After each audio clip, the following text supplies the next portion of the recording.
Assalamualaikum warahmatullahi wabarakatuh. Perkenalkan, nama saya Arif Isdaryanto. Saya adalah guru seni musik SMA Negeri 1 Pakuyangan. Saya adalah calon guru penggerak angkatan 9 tahun 2023 Kabupaten Brebes. Perkenankan saya memaparkan penerapan segitiga restitusi. Sebagai informasi, segitiga restitusi adalah proses menciptakan kondisi bagi peserta didik untuk memperbaiki kesalahan mereka sehingga mereka bisa kembali pada kelompok mereka dengan karakter yang lebih kuat.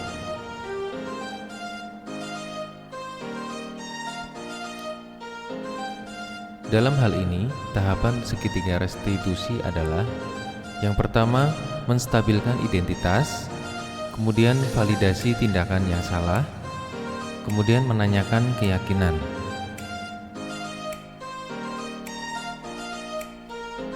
Untuk tahapan yang pertama, yaitu menstabilkan identitas.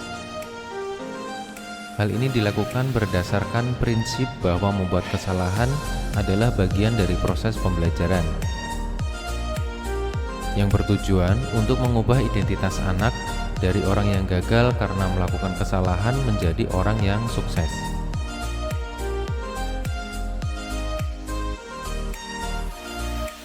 Tahapan yang kedua yaitu validasi tindakan yang salah. Hal ini dilakukan berdasarkan prinsip setiap tindakan yang murid lakukan pasti mempunyai tujuan dan untuk memenuhi kebutuhan dasarnya. Hal ini bertujuan untuk menemukan cara-cara efektif untuk memenuhi kebutuhan dasar tersebut.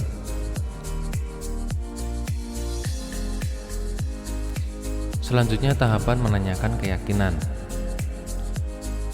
Tahapan ini dilakukan berdasarkan prinsip nilai-nilai kebajikan yang siswa percaya dan berpindah menjadi orang yang dia inginkan dan kehidupan yang dia inginkan. Hal ini bertujuan untuk mengubah stimulus respon menjadi posisi kontrol.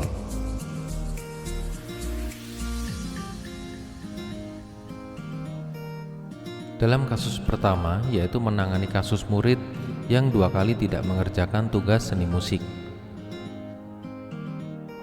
Mbak Lois, sini sebentar Mbak, saya mau ngobrol sebentar. Ya, Pak. Ada apa, Pak Arif? Gini, Mbak Lois gimana kabarnya? Alhamdulillah saya, Pak. Ya, kemarin Bapak itu melihat di daftar nilai, Mbak Lois itu belum mengerjakan tugas dari Bapak yang harusnya 2 minggu itu selesai, tapi kok kenapa di daftar nilai saya itu tidak ada nilainya? Apakah Mbak Lois itu belum mengerjakan tugas dari saya? Ya, Pak. Saya mohon maaf karena belum mengerjakan tugas yang Pak Arif berikan kepada saya. Ya, saya paham. Saya mengerti bahwa Mbak Lus itu memang agak kesusahan memainkan tugas yang memainkan pianika, begitu ya. Iya, Pak. Jadi sebenarnya yang merasakan itu tidak hanya kamu saja, teman-teman yang lain juga merasakannya, Mbak. Gitu. Ya, Pak. Saya minta maaf karena sudah membuat Bapak kecewa. Padahal Bapak sudah mengajarkan pianika kepada saya dan teman-teman sekelas. Ya, tapi Lois kira-kira ada alasan nggak kenapa Lois kok sampai tidak mau mengerjakan? Ada, Pak. Kenapa Mbak itu, Mbak? Alasan saya belum mengerjakan tugas yang Bapak berikan adalah karena saya harus menjaga adik saya, sedangkan ibu saya sedang sakit. Jadi terpaksa saya yang harus menjaga adik saya di rumah. Ya. Kira-kira solusinya apa, Mbak, supaya tugasnya itu bisa dikerjakan? Saya harus bisa membagi waktu, Pak, dan saya harus lebih bersemangat untuk mengerjakan tugas yang Bapak berikan kepada saya. Ya. Oke, Mbak Lois, masih ingat nggak waktu kita dulu pas kelas 10 ya, saya pernah membuat kesepakatan kelas di kelas Mbak Lois. Kira-kira apa sih kesepakatannya dulu? Ingat, Pak, kesepakatan kelas kita dulu adalah semua siswa harus mengerjakan tugas tepat waktu, dan yang tidak tahu cara mengerjakannya bisa tanya langsung ke Pak Arif melalui WhatsApp. Ya, ya saya yakin Lois itu bisa mengerjakan atau menerapkan kesepakatan kelas itu dengan baik ya. Ya, Pak, saya akan melaksanakannya. Oke, nah jadi menurut Lois bagaimana solusinya supaya kegiatan Mbak Lois yang di rumah itu menjaga adik dan mengerjakan tugas Bapak dengan seimbang itu bagaimana caranya kira-kira? Saya minta waktu sampai besok ya Pak untuk bisa mengerjakan tugas-tugas saya. Nanti untuk tugas menjaga adik di rumah bisa saya titipkan ke bibi saya. Ya, nah seperti itu. Oke. Sekarang kira-kira jika Lois nanti kesulitan ya mengerjakan tugas di rumah ya, kan itu kan harus dikerjakan sendiri. Nah, nanti barangkali Mbak Lois kesulitan boleh WhatsApp ke Bapak. Begitu ya? Setuju ya? Setuju Pak. Terima Oke. kasih atas kesempatan yang Bapak berikan. Saya akan tertib dan mengerjakan tugas-tugas yang Pak Arif berikan kepada saya. Oke, ya sip. Selamat mengerjakan ya Mbak ya Iya, Pak. nanti ya. Terima kasih. Permisi, Pak. Assalamualaikum warahmatullahi wabarakatuh. Saya Lui Susana. Saya merasa senang diajak diskusi dengan Pak Arif mengenai bertanggung jawab atas tugas. Saya tidak dihukum, namun saya sadar bahwa betapa pentingnya bertanggung jawab atas apa yang saya lakukan. Terima kasih Pak Arif. Wassalamualaikum warahmatullahi wabarakatuh. Dalam kasus yang kedua yaitu menangani murid yang tidak mau mengikuti praktek seni musik. Mbak Nisa, boleh minta waktunya sebentar? Iya. Begini Mbak Nisa, kemarin itu Bapak dapat laporan dari teman-teman kamu. Katanya kamu beberapa kali nggak ikut praktek seni musik di studio musik, malah kamu duduk-duduk di kelas. Apakah benar seperti itu? Iya Pak, maafkan saya karena saya capek harus pindah ke studio musik setiap kali prakteknya. Oh, jadi gitu.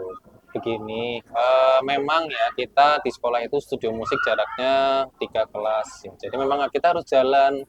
Tapi yang merasakan itu tidak hanya kamu, kita semua merasakan. Saya pun juga jalan ke studio musik, Mbak. Gitu.